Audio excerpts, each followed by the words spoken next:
सबसे पहले मैं कहता हूँ कि जो है जो जो हमें इंश्योर करना पड़ेगा सबसे पहले सबसे ज़्यादा जो ज़रूरी चीज़ है, it is just one thing that you have to keep in mind and it is that how and where to start an essay, right?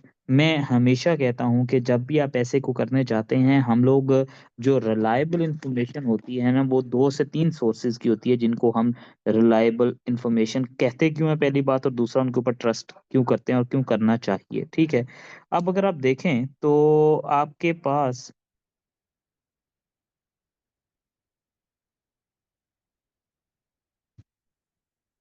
जो है वो अच्छा ये जो ज़ूम का बोर्ड आपके सामने ओपन होगा, द प्रोसेस इज़ कि इसको आपने ज़ूम इन, ज़ूम आउट नहीं करना। मैं एक जगह पे स्टेबल करके इसको लिख रहा हूँगा। यूजुअली मसला क्या आता है, जब आप इसको ज़ूम इन या ज़ूम आउट करते हो, तो वहाँ पर आके फिर आपको नज़र नहीं आ रहा होता और बोर्ड के ऊपर you start writing, right?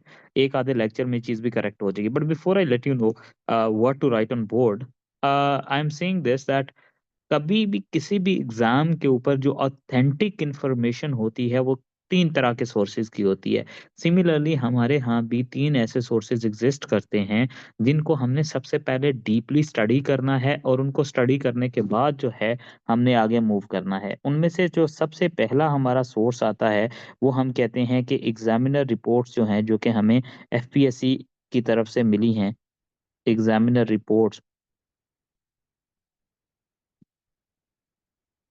Number 1 ये होती है। Number 2 is basically your past papers, and number 3 are the instructions that you have on the day of examination जो आपको पेपर के ऊपर मिलती हैं।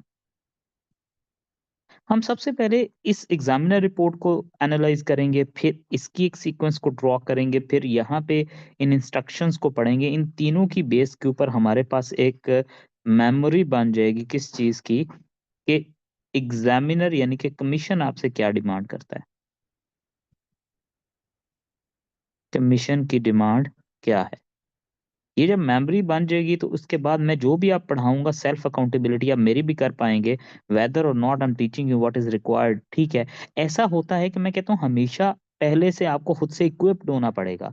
आप जितना ज़्यादा खुद से इक्विप्ड होंगे, उतना ज़्यादा आप टीचर की अकाउंटेबिलिटी को भी इंश्योर कर सकेंगे और मोर ओवर किसी भी चीज़ को पढ़ने से पहले उसके मैनुअल को पढ़ना बड़ा ज़रूरी है और यहाँ पे हमारे पास जो मैनुअल है वो ये एग्ज़ामिनर रिपोर्ट है। या फिर ये पास पेपर्स हैं या फिर ये इंस्ट्रक्शंस हैं जो पेपर के ऊपर मेंशन्ड होती हैं। इन तीनों चीज़ों को हम लोग बारी-बारी लेकर चलते हैं। बट अब होगा क्या? सबसे पहले तो ये है कि कमर इनके साथ एग्जामिनर रिपोर्ट शेयर करो।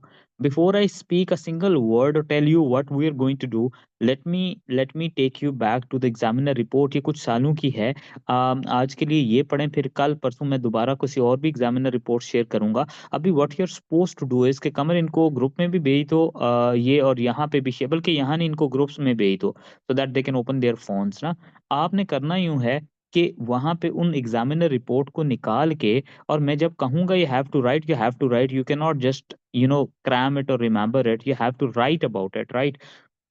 आपने जाना है और आपने जाके लिखना है और लिखते हुए आपने ये हैव टू मेक श्योर कि आप एक-एक पॉइंट एक्सट्रैक्ट करें और उसको माइंड में ये रखना है कि क्या ज़रूरत पेश आई होगी, why examiner has given you this topic, या what could have been the reason कि एग्ज़ामिनर ने ये मिस्टेक बताई है जिसकी वजह से उसने बच्चों को फेल किया है। फिर what I am going to do is, फिर मैं बारी-बारी आपसे पूछता जाऊँगा एक-एक से और आपने एक स्पेसिफिक कंसाइज़ किस्म की मिस्टेक जो है वो मेरे साथ शेयर करते जाना है और हम उन मिस्टेक्स को डिटेल डिस्कशन करके 2 पहले 1 या 2 लेक्चर्स, आपने कोई सवाल नहीं पूछने, जितने भी सवाल हैं ऑटोमैटिकली 3rd लेक्चर तक एड्रेस हो जाएँगे, that I can assure you. उसके बाद जो रह गए हम उनको दोबारा एंगेज करेंगे। अभी कमर ने आपको ग्रुप में एग्ज़ामिनर रिपोर्ट भेजी है, go, open it, read it and take 10 minutes.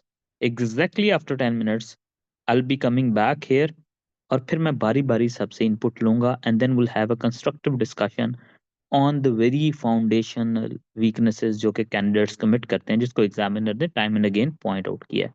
Ji, start कर दें।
जी, how many of you have done it? जो लोग कर लेते हैं, raise your hands. Hand raise, virtual hand raise करना है।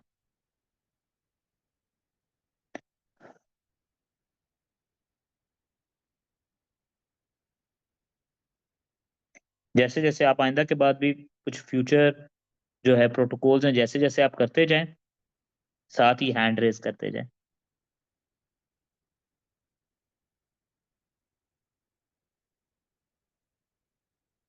One last minute, quickly.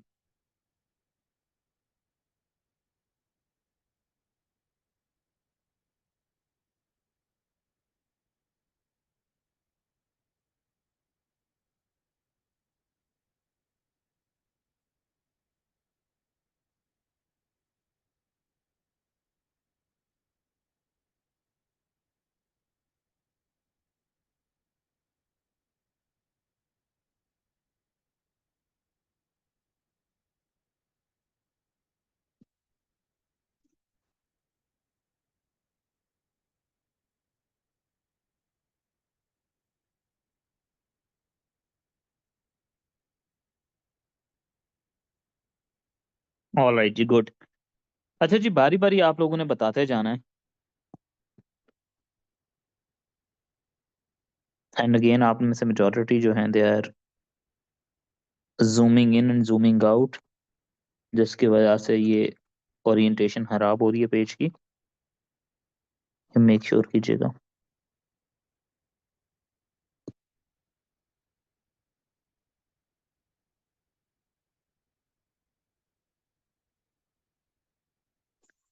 अच्छा जी, नंबर 1, माइक ओपन करके बोलते जाएं please.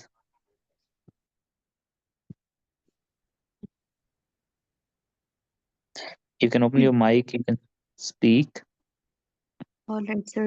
Sir, may I start? जी, All right. Assalamu alaikum. This is Iman here. Um, no, uh, okay, go on. Just simply, telling it. Just keep all telling right. it. All right. All right. In the first examiner report, it was mentioned that the conceptual, linguistic, and writing competencies were You missing. have to be concise. Both concisely मुझे बताना है, specifically tag करना। Okay. And Conceptual, like what? conceptual, I mean, like conceptual knowledge was missing. There was cramming in the scripts of the Crammed candidate. knowledge, ठीक Yeah. है। Linguistics, I mean, like the language of the इसको candidates, साथ साथ लिखते जाएं। sir, on Crammed the book. knowledge, no. Yes, sir. I mean, you have to write it on the book or whatever you are keeping, copy या जिस पे भी आप लिख रहे हो। Just take notes। अच्छा, 1 हो All right. गया, आगे बताते जाएं जी। Assalamualaikum, sir. May I speak? Yes, go on, just open your Sir, mic and there speak. was no logical reasoning, and research-based facts were missing in that. And also, there was no coherence and creativity in their essays. No logical reasoning, all right. And sir, even when they have mentioned the outline, and there were no scripts mentioned in the outline. They have mentioned the things, but in the scripts they haven't mentioned those things. So basically it is के outline के अंदर what they write, Yes, sir. They they don't do mention not the essay as correspond, well. is in the main body. Ji sir.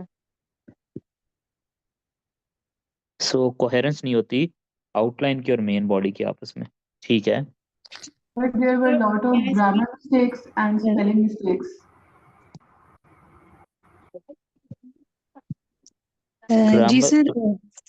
Grammar mistakes, grammatical mistakes. And sir, Ji, sir. the examiner has neither talked about coherence nor creativity. content. One by one, please. मैंने आप लोगों को allow किया हुआ है, you can unmute yourself. I have allowed के participants can themselves unmute. Neither ji, coherence nor creativity. lack of coherence. Sir, inappropriate use of vocabulary. Sir, irrelevant information in topic.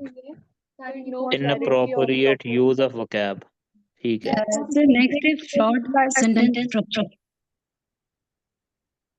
Lack of subjective agreement and मुझे एक तो लिख लेने दें, मछली मंडी बना रहे हैं।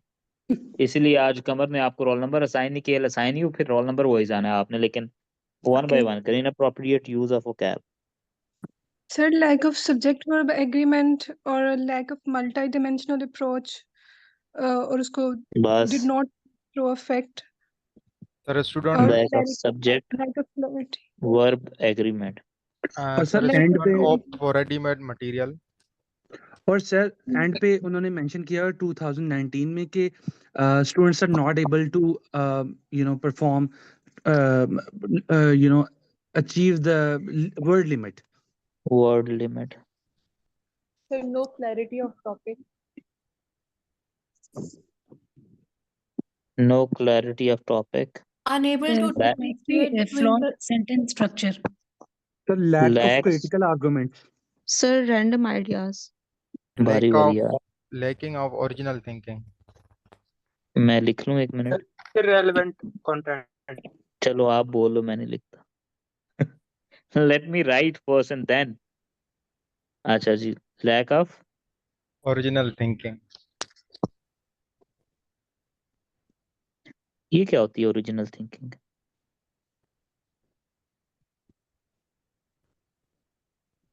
किसी को आइडिया है ओरिजिनल थिंकिंग क्या होती है? Or maybe it could be logical thinking, I guess. Research-based knowledge, maybe, sir. Discuss करते हैं इसको भी, आगे आए जी। Random ideas were presented and arguments were not based on logical reasoning and research-based facts. Random ideas, Sir, flawed sentence structure. Flawed sentence structure, poor critical argumentation.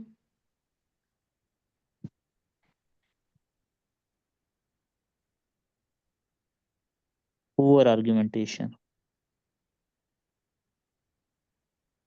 Sir, unable to understand the topic. वो हो गया जी। Sir, Lack of candidates are not able to make their argument from different angles. argumentative multiplicity, Sir, a student writes similar material, quotes and examples. similar material, Grammatical and spelling mistakes. No वो हो stance गया हुआ। clarity. Sir, एक Sir, और है flawed repetition of sentence ideas. verb भी है. no stance clarity, sir cram Sir, knowledge verb- on objective based nature हो सब्जेक्ट्स। गया क्रैम। जो चीजें मैंने कर ली हैं उनको रिपीट ना करें। Sir, Sir, conjugation repetition of of verb ideas. भी है एक argument उसमें लिखा हुआ. क्या लिखा हुआ है? Verbs, tense and conjugation of verb के inappropriate use. आगे इसके अलावा Sir, repetition of ideas नहीं हुआ अभी तक. Sir, irrelevant content. Repetition of idea. repetition of stereotypical answers. चले नंबर 18 पे क्या है? Monotony repetition of stereotypical answers. Like monotonous and content, 2018 के पेपर में उसने थोड़ा सा अप्रिशिएट किया पहले कि डेमोक्रेसी में बच्चे ने अच्छा परफॉर्म किया, लेकिन ग्लोबल वार्मिंग सी टैक्स वाले जो टॉपिक्स थे उसमें जो है तो उसमें ग्रामिंग बेस्ड मतलब उसका नॉलेज बस ठीक है, इसको रोक दें यहाँ पे। अब wait for a second, let us first discuss them, decode them, then we can move on। अच्छा जी, सबसे पहले उसने कहा, जब आपने इस एग्जामिनर रिपोर्ट को पढ़ा था, मैंने आपको बताया था कि the mindset that you will be having while reading this examiner report should be this कि these are those mistakes due to which examiner has failed many aspirants, right? So उनमें से सबसे पहली मिस्टेक जो है वो है crammed knowledge। अब what is this crammed knowledge? मैंने आपको कहा है कि crammed knowledge का मतलब होता है कि every one of you would start writing in a similar way, every one of you would start writing in a way कि वो एक दूसरे से, एक तो उसका बैकग्राउंड मोनोटोनस होता है, नंबर 1, नंबर 2 उसका इम्पैक्ट ये आता है कि सोर्स और रिसोर्स जो दोनों आप यूज करते हो वो भी मोनोटोनस होते हैं। सो आप उसकी वजह से क्या करते हो कि क्रैम्ड नॉलेज और ये मोनोटनी, ये दोनों they both go hand in hand. Crammed knowledge का मतलब है कि आज से पहले 100 साल पहले अगर किसी ने डेमोक्रेसी के ऊपर ऐसे अटेम्प्ट करना था तो उसको by the people for the people to the people Abraham Lincoln का कोट दिया गया, आपने उसको क्रैम कर लिया, you're producing the same thing there, right. उसके बाद मसला ये होता है जब हम जाके इंट्रोडक्शन को पढ़ना शुरू करेंगे, you'll गेट टू नो के मेजॉरिटी तो इस लेवल तक क्रैम्ड चीजों को प्रोड्यूस कर रहे होते हैं that they have been taught कि आपने मेक श्योर करना है कि आप जो है वो और कुछ करें ना करें, आप ये फैंसी चंद लाइनें जो रटी हुई हैं इनको जाके प्रोड्यूस कर दें। ये क्रैम्ड नॉलेज बड़ा रिस्की होता है, वो इसलिए क्योंकि आप एक चीज जहन में रखें कि एग्जामिनर जो है उसके लिए सिर्फ एक चीज मैटर करती है, और वो ये मैटर करता है कि क्या आपने as per the need of the topic और moreover in your own original language आपने चीजों को डिकोड या इंटरप्रेट किया या नहीं किया। मसला ये होता है कि हम चीज़ों को कभी भी उनकी उनकी जो है वो ओरिजिनलिटी के साथ लिंक नहीं करते। जो मैंने थोड़ी देर पहले पूछा ना, लैक ऑफ ओरिजिनल थिंकिंग, सो वो लैक ऑफ ओरिजिनल थिंकिंग क्या होती है कि हम लोग कोई भी यूनिक आइडिया अपने पास इम्प्रोवाइज नहीं करते। हमारी कोशिश ये होती है कि किसी बुक से मिल जाए तो उसको रट लें, कोई फैक्ट एंड फिगर की 4 लाइनें मिल जाए उनको प्रोड्यूस करने की कोशिश करें, तो this is something which is detrimental, ये हमें नहीं करनी चाहिए, ठीक है। फिर जी नंबर 2 के ऊपर आती है रीजन, नो लॉजिकल रीजनिंग। मैं हमेशा कहता हूँ, अक्सर बच्चे मुझसे पूछते हैं कि सर हर एक पैराग्राफ के अंदर जो है हमें कंटेंट डालना पड़ेगा, हर एक पैराग्राफ के अंदर हमें रेफरेंसेस डालने पड़ेंगे, हर एक पैराग्राफ के अंदर कोटेशन डालनी पड़ेगी, या फिर कोई फैक्ट्स एंड फिगर्स डालने पड़ेंगे या नहीं डालने पड़ेंगे। मैं उन्हें हमेशा कहता हूँ कि ये सारी चीजें एक साइड पे हैं, इसके इक्विवेलेंट एक और चीज है जो सबसे आसान है, और वो क्या है कि आर्ग्यूमेंट को आर्ग्यूमेंट लॉजिकल और रीजनेबल आर्ग्यूमेंट बनाना, राइट। अब ये क्या होता है, हम आज तक, मैं कहता हूँ कि ये आर्ट अगर आर्ग्यूमेंटेशन की आप सीख जाएं और ये अगर आर्ग्यूमेंट्स आपको बनाने आ जाएं तो आप तो 5 मिनट के अंदर जो है वो ऑल टुगेदर परसेप्शन ही अपने सवाल की चेंज कर दें।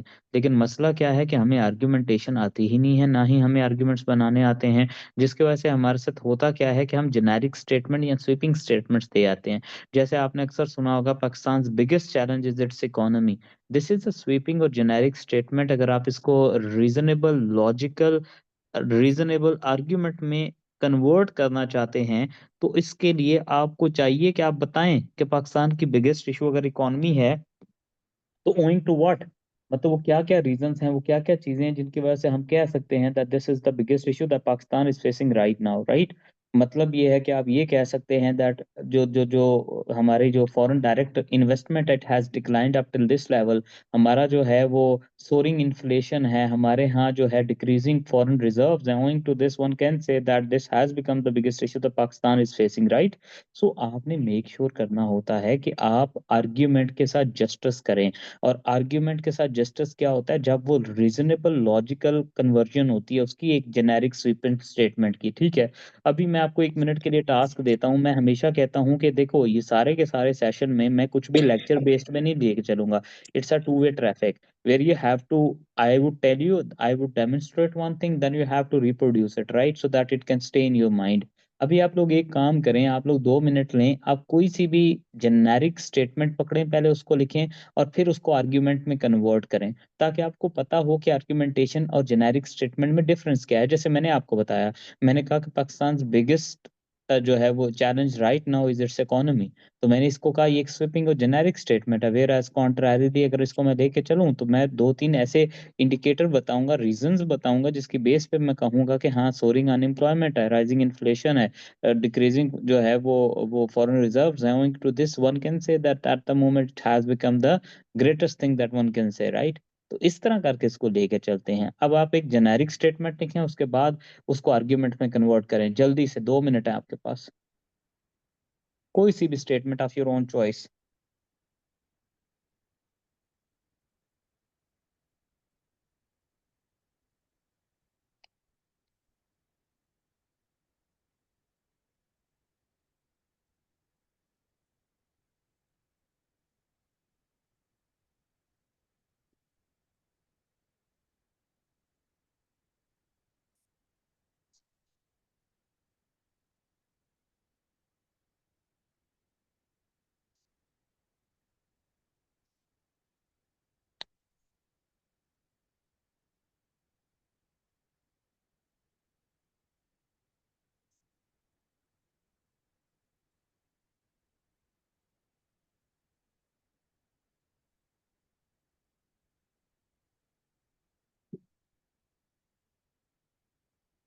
Look at this.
हाँ जी, how many of you have done it? मुझे एक एग्जांपल दें, एक जेनेरिक स्टेटमेंट, देन उसके बाद एक जो है वो आपने जो कंस्ट्रक्ट की वो बताएं जरा प्लीज।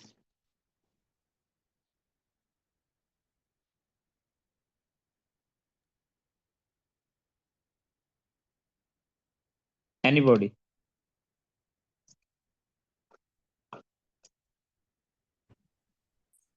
सर जी जी, आप अनम्यूटेड हैं, मैंने आप यस सब सर लोगों को अनम्यूट किया हुआ है जी।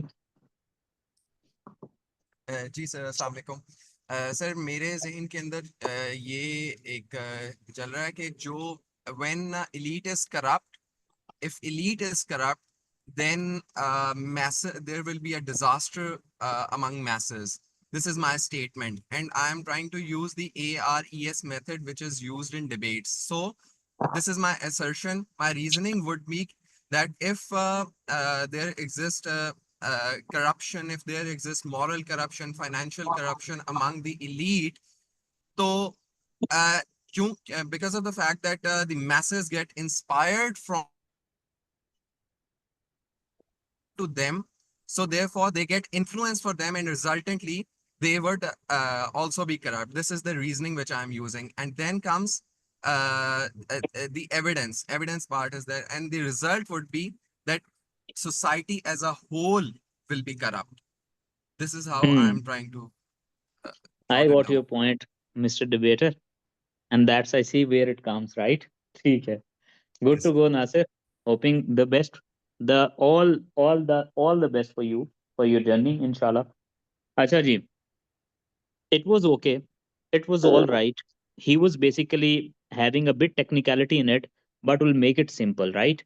Simplistic way में what we can do is put a generic general statement and then convert it into an argument. I'll give you 2-3 more examples, but ये अभी सिर्फ एक generic basic understanding है, आपने इस चीज को लेके परेशान नहीं होना. Even if it gets, you know, does not get into your head will make it get into your head, लेकिन अभी आप ग्रेजुअली चीजों को कोप अप करना है, आपने इससे परेशान नहीं होना, राइट? मुझे कोई और बताए किसी ने अगर स्टेटमेंट या आर्गुमेंट बनाया था। सर मैंने बनाया है इक्वालिटी ऑफ वुमेन।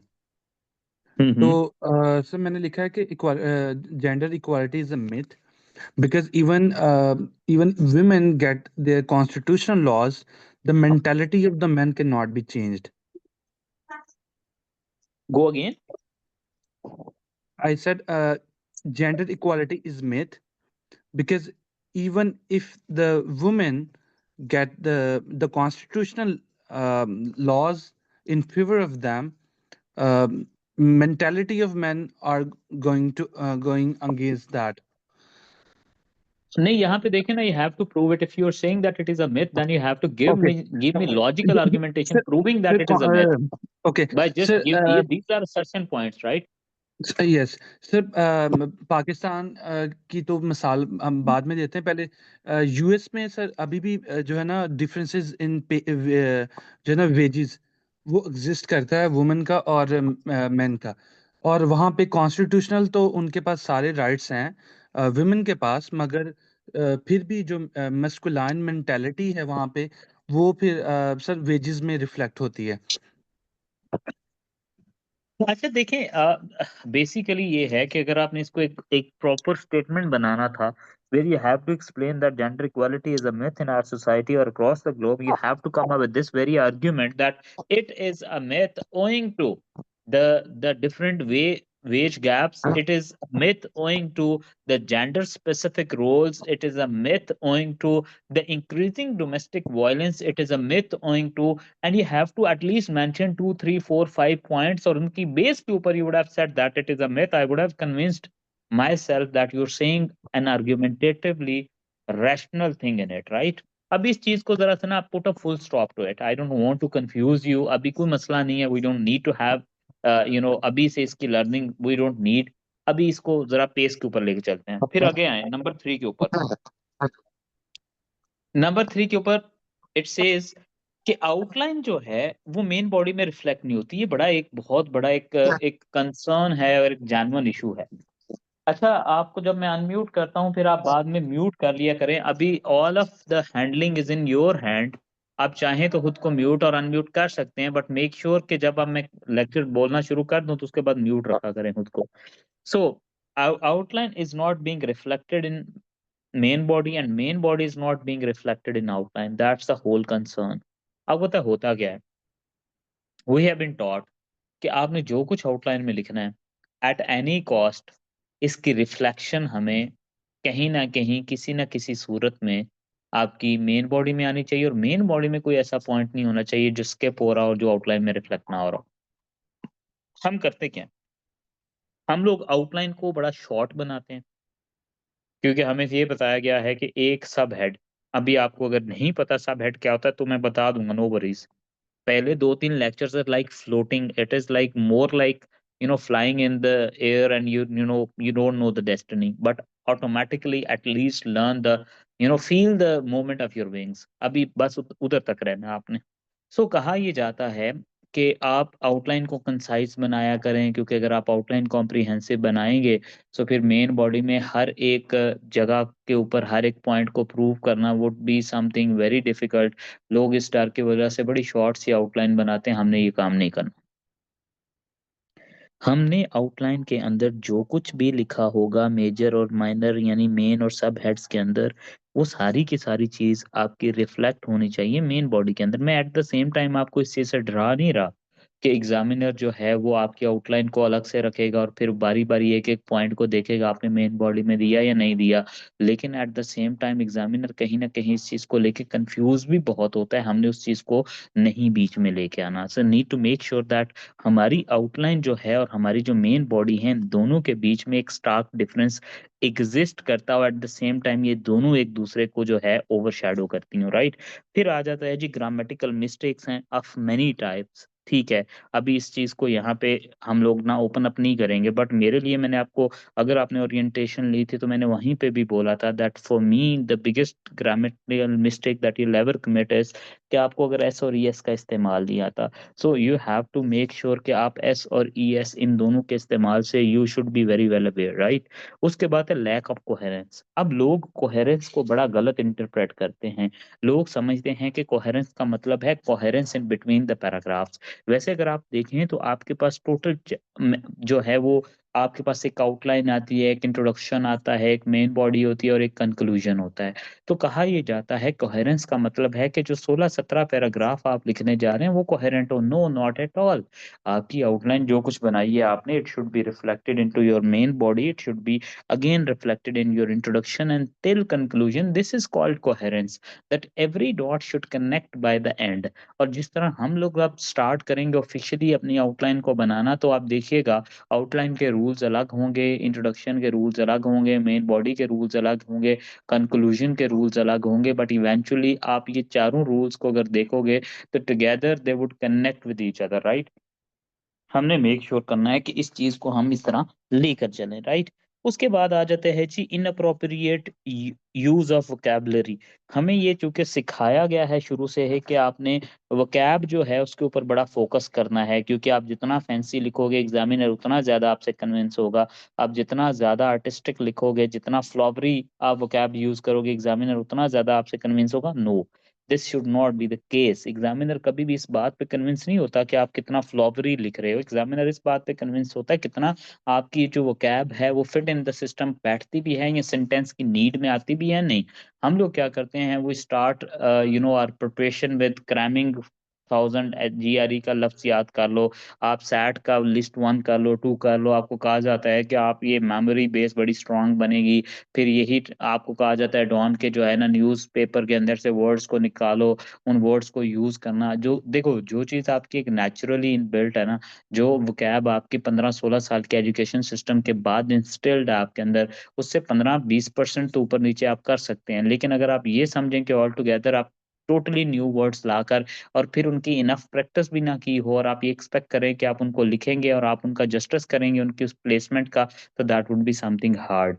मैंने कभी भी नहीं कहा और ना ही एग्जामिनर ने कहा है कि आप जो है वोकैब हाई फाई यूज करो। उसने सिर्फ ये क्या है, इनअप्रोप्रिएट यूज करते हो। सो आपने मेक श्योर करना था आप उसको इनअप्रोप्रिएटली यूज ना करें। इनअप्रोप्रिएट यूज का मतलब ये है कि आपको पता होना चाहिए कि जो लफ्ज आप लिखने जा रहे हैं, आया कि वो लफ्ज उधर प्लेस होता भी है या नहीं, वो लफ्ज वहां मैटर करता भी है या नहीं, उस लफ्ज की मीनिंग जो आपके माइंड में है और जो सेंटेंस के अंदर कन्वे हो रहे हैं बनते भी हैं कि नहीं। सो बेहतर यही होता है कि आप नेचुरल जाएं rather than being fancy, right. फिर सब्जेक्ट वर्ब एग्रीमेंट अभी आपको बता दिया। वर्ड लिमिट नंबर 8 पे हमने डिस्कस किया। वर्ड लिमिट का क्या मतलब है कि आपका ऐसे जो होता है उस ऐसे के अंदर आप लोगों को बेसिक, अच्छा उसके अंदर उसने लिखा हुआ है कि candidates were unable to write 2000 to 2200 words. अब बच्चों ने भला क्या इससे ज्यूम किया, वो मुझे कहते हैं कि सर इसका क्या मतलब है कि कैन वी राइट, अगर हम लोग, sorry he wrote that students were unable to write 1200 to 1300 words. So आपको 3 घंटे के अंदर लिखने कितने हैं, 3000, 2500 से 3000। लेकिन जी आपको कहा यह जाता है कि आपने मिनिमम भी जो करें ना, मिनिमम भी आपने जो है वो कोई 1200 से 1300 तो नहीं लिखने। अब लोग इसको इंटरप्रेट ऐसे करते हैं कि सर उसने कहा था कि they were unable to write even 12 to 1300 words, तो इसका मतलब ये है कि अगर हम 1200 से 1300 लिख लें तो हम पास कर जाएंगे। अल्लाह के बंदो, कीप दिस इन माइंड। अगर 2500 से 3000 लफ्जों का एक ऐसे आपने लिखना है, रिलेटिवली मैं आपको कभी भी नहीं बता पाऊंगा कि कितने वर्ड्स जो हैं वो लिखेंगे तो सेफेस्ट अप्रोच होगी। Even I have seen people writing 1500 to 1600 words and qualifying. At the same time, I've seen people writing around 3500 to 4000 but unable to qualify, right? आप इन दोनों कॉन्ट्राडिक्शन और एक्सट्रीम्स के बीच में कहीं प्ले करेंगे तो शायद कुछ सेफ हो। लेकिन अगेन मैं आपको एक कंक्रीट आंसर इसके ऊपर नहीं दे पाऊंगा, इसलिए क्योंकि जो सीरियस कैंडिडेट होता है वो ये सवाल पूछता ही नहीं है, क्योंकि उसके लिए ये चीज़ मैटर ही नहीं करती कि लेंथ को मेंटेन करना है, ये उसकी हेडेक होती नहीं है। जिस बंदे ने एक एग्जाम में अपीयर होने से पहले 10-15 ऐसे लिखे होते हैं, I am not saying that you have to write about 30 40 50 60 essays, full length essays 10-12 भी लिखोगे तो आपको ये पता चल जाएगा कि आप 5 मिनट के अंदर एक पेज लिख सकते हो। एक पेज के ऊपर वर्ड्स कितने आएंगे, आपकी एक लाइन में कितने वर्ड्स आते हैं, आप ऑटोमेटिकली अपनी फिंगर्स के ऊपर उनको काउंट कर पा रहे होंगे। तो इसलिए ये this should not be your question, but at least to answer it word limit minimum भी आपकी 2000 प्लस होनी चाहिए on a safer side, right. उसके बाद आ जाता है जी ओरिजिनल थिंकिंग नहीं है। अगेन हमने ऐसे को समझ लिया है कि शायद ऐसे में एग्जामिनर को इम्प्रेस करना है। अब एग्जामिनर को इम्प्रेस करना है तो उसके लिए फिर हम करते क्या है कि हम 2 से 3 तरह की चीज़ों का इस्तेमाल करते हैं। नंबर 1 तो ये है कि हम अननेसेसरी इररिलेवेंट वोकैब का इस्तेमाल करते हैं। नंबर 2 क्रैम्ड, हम सोर्सेज के ऊपर से क्रैम्ड जो है वो रटा रटाया मटेरियल यूज करने की। और तीसरा क्या करते हैं, हम थॉट्स को भी उसी तरह इंकलकेट करने की कोशिश करते हैं जो ओरिजिनलिटी में वहाँ पे एग्जिस्ट ही नहीं करते। देखो एग्जामिनर ने अगर सिर्फ और सिर्फ करंट अफेयर्स का इम्तिहान लेना होता तो it would have been very easy for examiner कि वो जाकर इस चीज को आराम से आपके जो है पाकिस्तान अफेयर्स करंट अफेयर में ले लेता। But examiner is not doing this there, the reason is very simple, क्योंकि एग्जामिनर जो है उसके लिए ये चीज ज्यादा मैटर करती है। एग्जामिनर के लिए ये चीज ज्यादा ऑथेंटिक है कि आपने ओरिजिनलिटी ऑफ कंटेंट को इंश्योर किया या नहीं। और ओरिजिनलिटी ऑफ कंटेंट ये होता है कि क्या आपने खुद से लिखा था या आपने all of it is a borrowed one, ठीक है।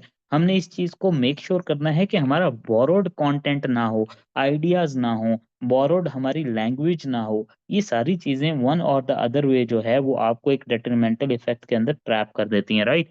तो हमने रैंडम आइडियाज भी नहीं लेकर, अब रैंडम आइडियाज और वेरी डेट्रीमेंटल आइडियाज। ये भला क्या होता है, हमें आज तक ये नहीं समझ आई कि एक जो पैराग्राफ होता है उसके अंदर अगर एक थॉट डिस्कस करना है तो उसके अंदर हमें जो सीक्वेंसिंग ऑफ आर्ग्यूमेंट्स भी है वो भी उसी तरह बैलेंस होनी चाहिए। हम अगर फॉर एग्जांपल मैं gender equality is a myth के ऊपर ऐसे लिखने जा रहा हूँ, उसका मैं एक पैराग्राफ लिखने लगा हूँ जिसका मैंने मेन टॉपिक जो चुना है वो ये है कि जेंडर पे गैप का डिफरेंस है, right, between male and females. उसके नीचे मैंने दुनिया जहान के जो जो मुझे रैंडम थॉट्स आते कि मैंने उसके नीचे लिख दिए।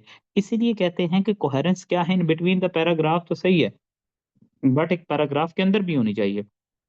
उसका मसला क्या होता है कि हम लोग जो है कोहेरेंस को बड़े एक अनयूजुअल वे के अंदर लेते हैं। कोहेरेंस को हम लोग ये समझते हैं कि कोहेरेंस आइडिया की ना हो, बेशक सीक्वेंस की कोहेरेंस हो जो, और उसके लिए हम बड़ा अननेसेसरी जो है ना चीज़ों का इस्तेमाल करते हैं जिसमें मोर ओवर, देयरफॉर, देंसफोर्थ, हैंसफोर्थ लगाते रहते हैं, ठीक है, ताकि हम एक नेचुरल जो है कोहेरेंस से आउट होके एक अननेचुरल कोहेरेंस को यूज कर सके, उसको हमने उस तरह नहीं लेकर चलना, ठीक है। सो ये रैंडम आइडियाज क्या है कि एक ही थॉट जहाँ पे डिस्कस होना था वहाँ पे मल्टीपल थॉट्स डिस्कस हो रहे हैं, ठीक है।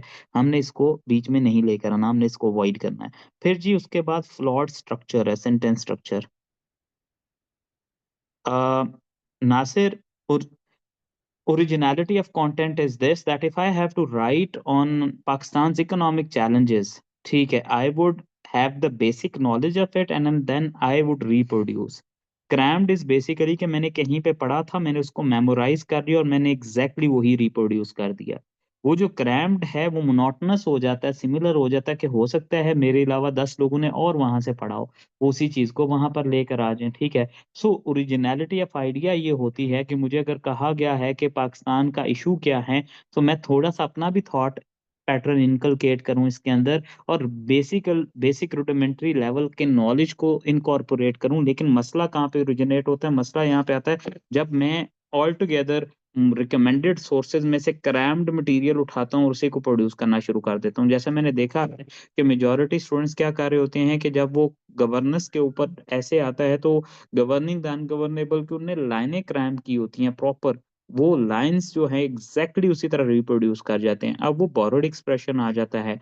अब अगर ओरिजिनलिटी की अगर आप बात करें तो उसी जो जो आपने पढ़ा है उसको बेस बना के आपने खुद से लिखते तो वो एक ओरिजिनल थॉट आ जाता है जो आप वहां पे इनकलकेट कर पाते, ठीक है जी। Paraphrasing, yes, Rahima somewhat paraphrasing, right. फिर आ जाता है जी आर्ग्यूमेंटेटिव मल्टीप्लासिटी।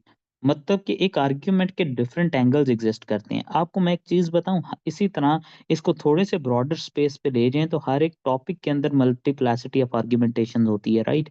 हर एक टॉपिक के अंदर डिफरेंट मोड्स और डिफरेंट किस्म की एस्पेक्ट्स डिस्कस होते हैं। जैसे मैं हमेशा कहता हूँ कि एक टॉपिक आपके पास अगर आप देखें तो आया कि digital democracy colon social media and political participation. अब ये इसमें मल्टीप्लिसिटी ऑफ आर्गुमेंटेशन एग्जिस्ट करती है। डिजिटल डेमोक्रेसी भी है, सोशल मीडिया भी है, पॉलिटिकल पार्टिसिपेशन भी है। What to write and what not to write is the biggest चेज इन इट, राइट? और वो कब हमें आइडिया होगा, जब हमें टॉपिक की इंटरप्रिटेशन समझ आएगी। तो इसी तरह इसको मैं सिखाऊंगा आपको कि इसमें से देखें, एक कॉन्सेप्ट होता है, एक डिबेट होती है। ये हम डिस्कशन अभी अभी थोड़ी-सी इमैच्योर है, इसको 2-1 लेक्चर्स के बाद हम करेंगे, राइट? अभी हम लोग सिर्फ़ चीज़ों को रैंडमली डिस्कस कर रहे हैं सो दैट आपका एक बेसिक पिच बन जाए जिसके ऊपर we have to play, right? उसके बाद आ जाता है जी आपके ये जो पुअर आर्गुमेंटेशन है that I have already discussed कि पुअर आर्गुमेंटेशन क्या होती है।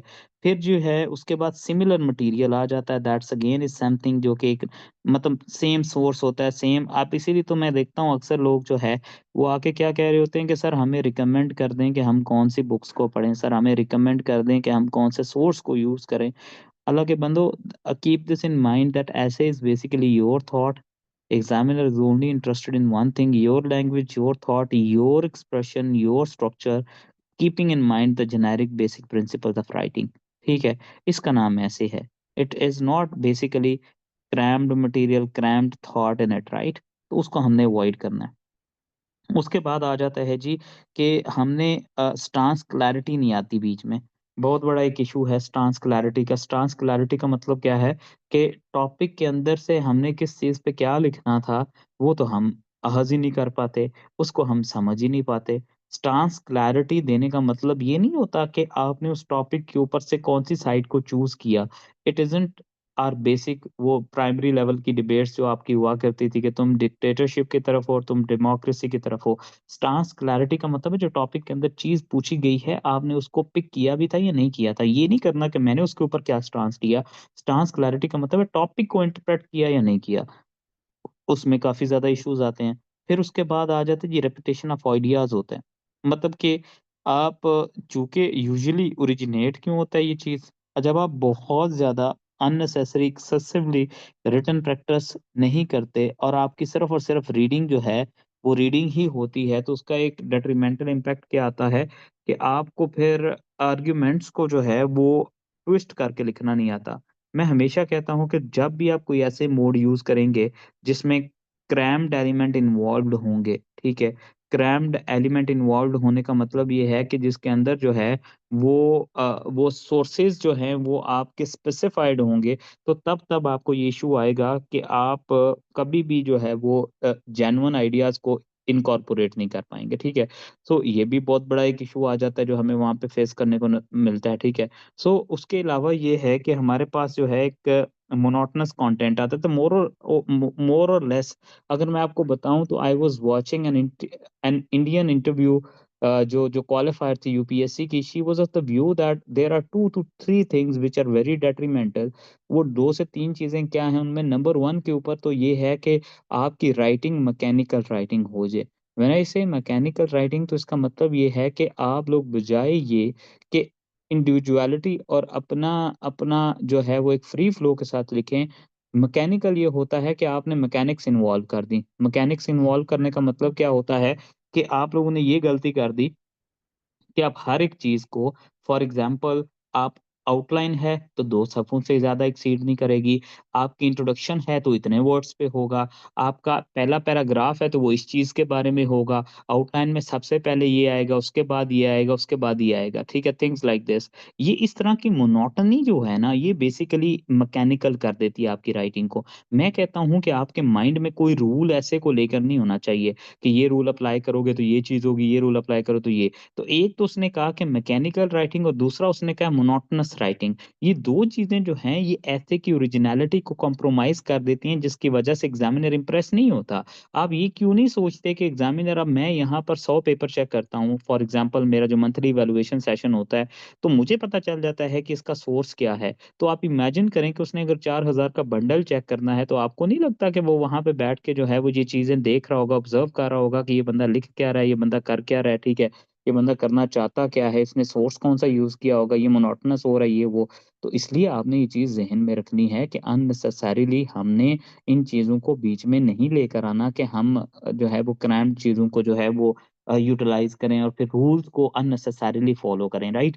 आज का लेक्चर को हम यहाँ पे रोकते हैं, ठीक है? ये एक बड़ा बेसिक लेक्चर है जिससे हमने स्टार्ट लिया है। अब आपका टास्क क्या है? आपका टास्क ये है कि कल लेक्चर से पहले आप लोगों ने मेक श्योर करना है कि आपको जो एग्ज़ामिनर रिपोर्ट्स मिली हुई हैं, आप उसमें से 40-40 total, 40 in total, 40 in total जो है मिस्टेक्स निकालेंगे, and then you have to at least give it a read कि आप ये मिस्टेक्स हैं क्या?